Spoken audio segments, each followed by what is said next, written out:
Hi, this is Ian Thompson, the Nanaimo's Downsizing Specialist, and today I'm at the Duck Pond here at Bowen Park. If you haven't been down here in a while, come on down. It's nice and quiet. You can hear the water running in the Millstone River.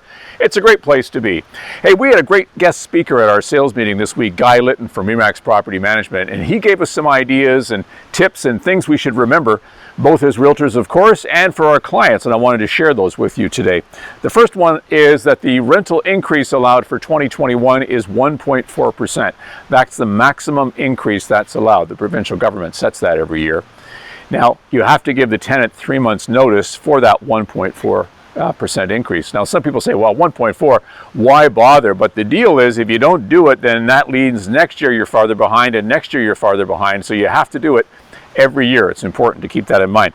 Number two, clear month's notice is now allowed again to be given to a tenant. During the height of COVID in the spring, that wasn't allowed, but now for vacant possession to move in, if you're buying a home that has a tenant and you want to move in, you have to give them 2 months notice. Now, to clarify, that's 2 clear months notice. So if you're today's the 23rd of September, so if you give someone notice today, they have all of October and all of November.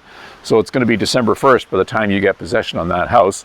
And the next one is, after receiving that notice, this is an important distinction. After receiving that notice, that tenant can then give the landlord 10 days notice to move out, and the landlord still must give them 1 month's rent.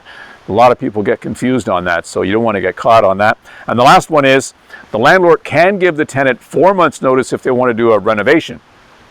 Now, this can be confusing. It has to be way more than paint and carpet and changing a countertop. For a 4 month notice, it has to be pretty much back to studs. So be careful about doing that.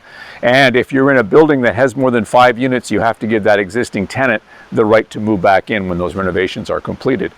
Now, after listening to this, you're probably thinking, you know what, property management sounds like a hassle. If you think it is, then RE/MAX Property Management has the answer for you. Guy Litton in the Property Management Department can help out immensely with that. It makes for easy property management. Someone else looks after all the details. If you like information, just give me a shout. Ian Thompson at RE/MAX, 250-616-3641.